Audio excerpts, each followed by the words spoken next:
Hello and welcome to the Energy Brief. Today we shall be discussing the overview of key oil and gas regulations in Nigeria. So, you're an investor looking to participate in the oil and gas sector in Nigeria, or you're a student who just needs an idea of how the petroleum regulations work in this country. You might also be a lawyer in need of a quick overview of regulations in the oil industry. I say congrats, because this video is exactly what you have been looking for. The Nigerian oil and gas sector is a component of the energy industry in the country. The sector deals with the exploration, production, and distribution of petroleum products. It is going through some transition that was brought about by the recent Petroleum Industry Act 2021, also known as PIA.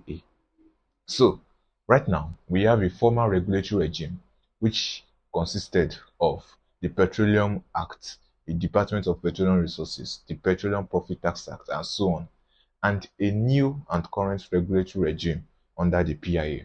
This video will show and explain how the marriage of the former regulatory regime and the current one takes place. You also learn about other oil and gas laws and relevant regulatory bodies. All these are essential to know, especially for energy enthusiasts and professionals in the energy sector. The key regulations you should know and which we will be discussing include the 1999 Nigerian Constitution, of course, the Petroleum Industry Act, then the Nigerian Oil and Gas Industry Content Development Act, which governs local content. We shall explain what this means later on. The Environmental Impact Assessment Act, the Oil and Gas Export Free Zone Act, the Climate Change Act. We shall also be looking at the nature of the NESRA Act as it concerns oil and gas industry activities.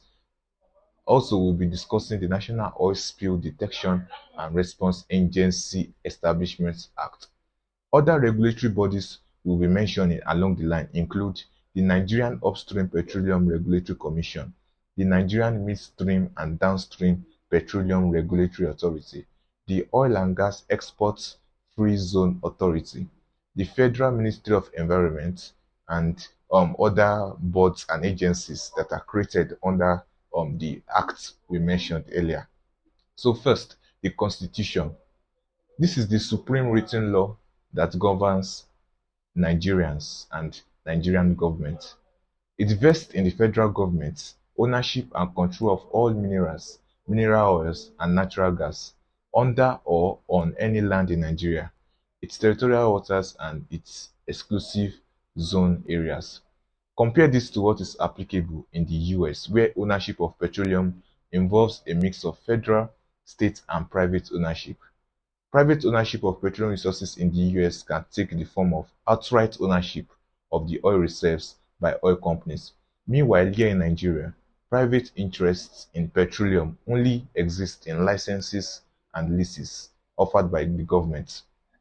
Oil and gas is also an item under the exclusive legislative list. That is, it is a matter only the National Assembly, which is the legislative body in the federal government, can exclusively legislate upon.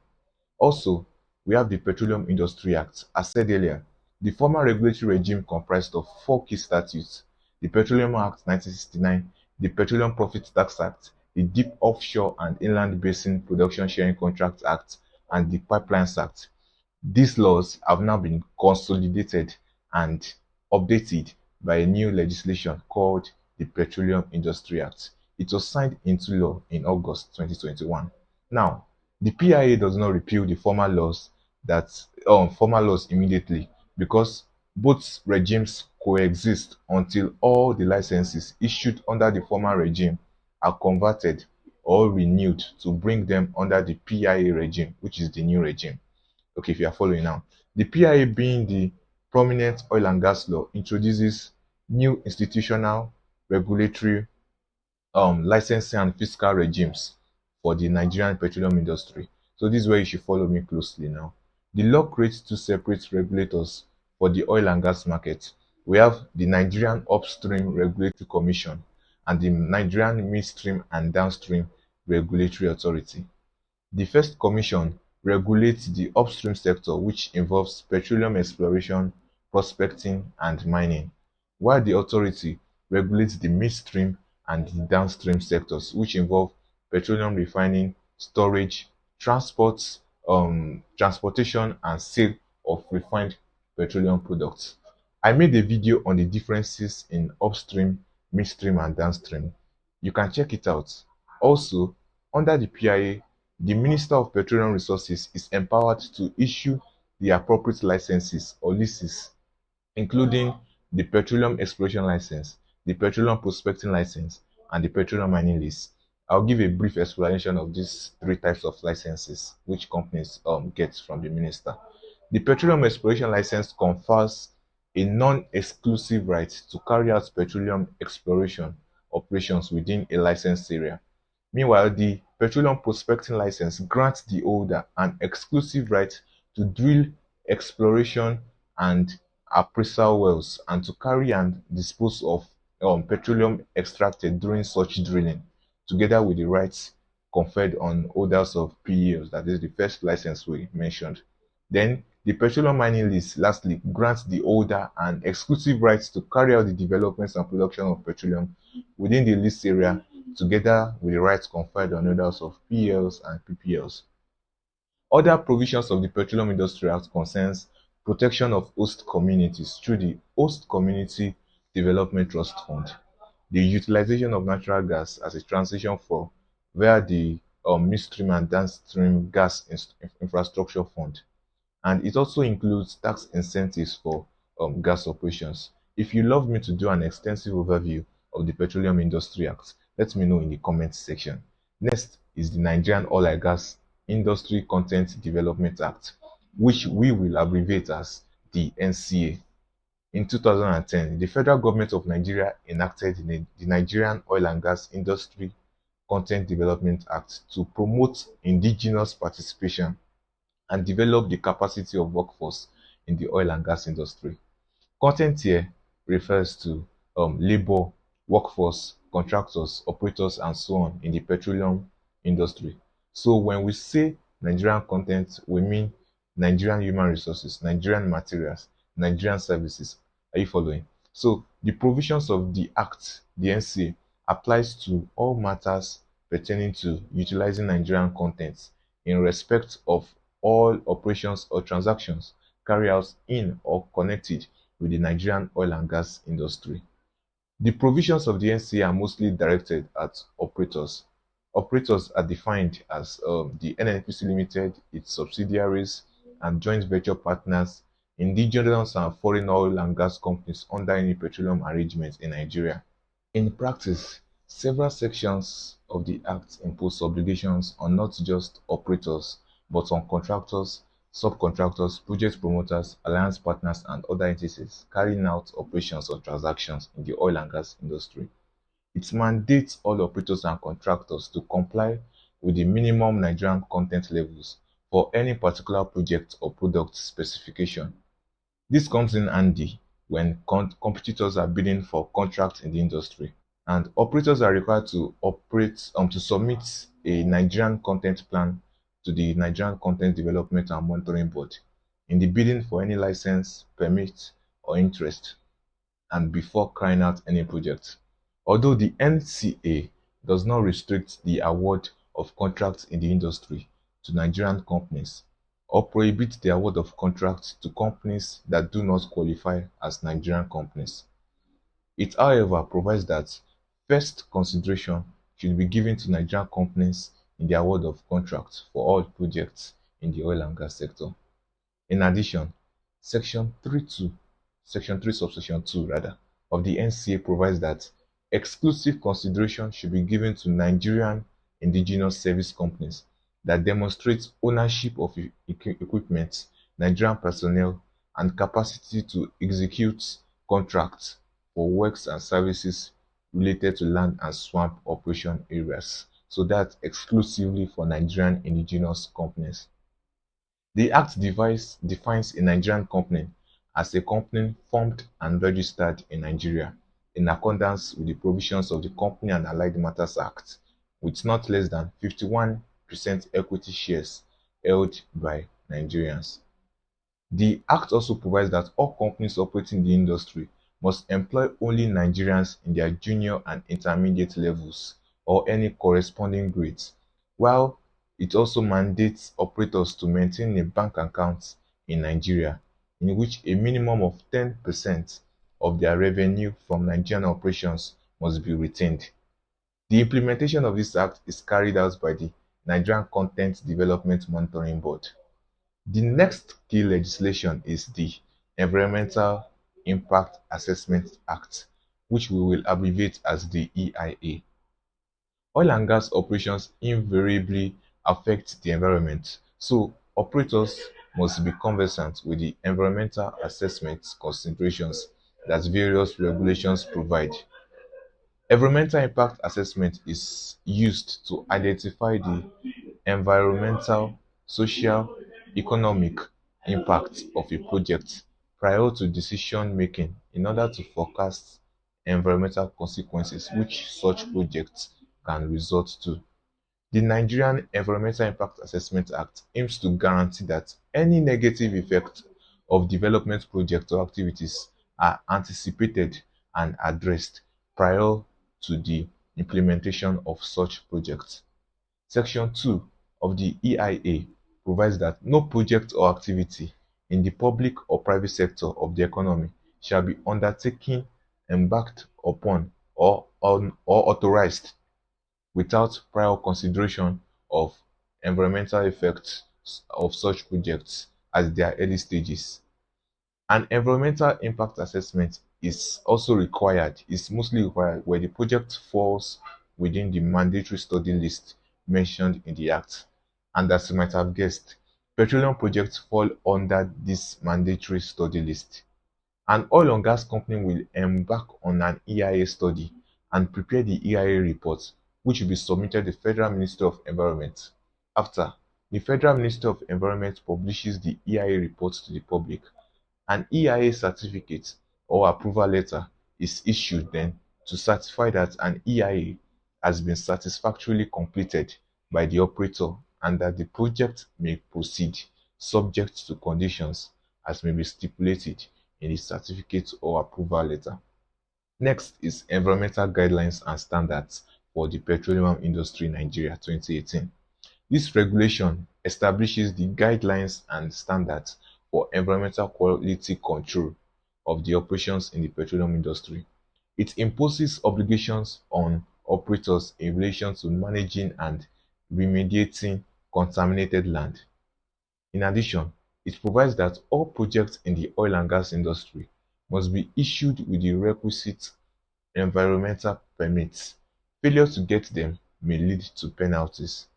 Also, concerning the environment is National Environmental Standards Regulatory and Enforcement Agency Act 2007. The NESRA Act was created to replace the Federal Environmental Protection Agency Act of 1992. So, our bone of contention here is that the application of this act, the NESRA Act, to the oil and gas sector is quite uncertain and nebulous. Why? The Act provides that the enforcement agency shall enforce compliance with the provisions of international agreements, protocols, conventions, and treaties on the environment relating to a list of matters which included oil and gas, which was clearly stated in the Act. In contrast, in the other functions of the agency listed, the Act expressly excludes the oil and gas sector. It provides that the agency shall enforce thorough compliance, monitoring, through compliance and monitoring the environmental regulations and standards on noisy lands and other water bodies other than in the oil and gas sector. It also provides that the agency shall conduct environmental audits and establish data bank on regulatory and enforcement mechanisms of environmental standards other than in the oil and gas sector. So it's like the agency is excluded from dealing with the oil and gas sector at all. So using the exclusion rule of interpretation of statutes, the intent of the legislature is to exclude oil and gas activities from the scope of the agency's functions. Therefore, oil and gas should have been deleted from the list of matters which was listed in the prior provision that the agency shall enforce compliance on. We hope our lawmakers would work on that very soon. Next is the National Oil Spill Detection and Response Agency Establishment Act, which we will call the NOSDRA. The NOSDRA is the agency responsible for the implementation of the National Oil Spill Contingency Plan. An oil spiller is mandated to report an oil spill timeously and not later than 24 hours after the spill has occurred. Any default to do this attracts a penalty of the sum of 500,000 naira for each day of default. In reality, most oil spillage incidents are ignored until it gets to the social media, by which time irreparable damages would have been inflicted already. Among the list of regulations, key regulations is the Oil and Gas Exports Free Zone Act. This act regulates oil and gas free trade zones. The Oil and Gas Free Trade Zone Export Authority is the national regulatory agency that supervises the operation of oil and gas free trade zones in the country. The incentives and tax exception obtainable by an approved enterprise in the free trade zone include 100% import and export tax exemption, 100% exemption from commercial levies, 100% repatriation of capital and profit, 100% foreign company ownership, no expatriate employment quotas, no corporate tax, no personal income tax, sponsorship of personnel by the Free Zone Authority, and many others. So, an approved enterprise in a free trade zone area is simply exempted from federal, state, and local government taxes, levies, and rates. It must be noted that the Act prohibits retail trade within the export zone. Section 14 provides that no retail trade shall be conducted within the export free zone without the prior approval of the authority. If an enterprise that is a company in the free trade zone area imports any special products into the free zone on which value has been added without changing the essential character of the product after processing in the free zone and intended for Nigerian market, shall be granted an import duty tariff rebate of 75%. So in essential, the Oil and Gas Free Trade Zone Act just provides exception and tax rebates for oil and gas companies in the free trade zone area. So back to environmental matters, the Climate Change Act, which we call the CCA.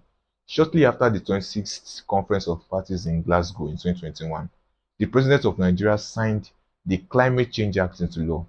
The CCA provides the legal framework for achieving low greenhouse gas emissions and sustainable economic development. The CCA applies to both private and public entities in Nigeria. The Act creates obligations for oil and gas operators, ensuring that their actions are in line with Nigeria's climate change strategies, net zero targets, and the National Action Plan on Climate Change. The Act establishes the groundwork for the federal government and the National Council on Climate Change to set up mechanisms for carbon tax and emission trading. Carbon tax refers to tax directly linked to the level of carbon dioxide, monetary disincentives, creating monetary discouragement. Now, if the tax is set high enough, it is usually taxed at the upstream value chain because fossil fuels are still at their exploration and production stage, and so carbon accounting is easy at that stage.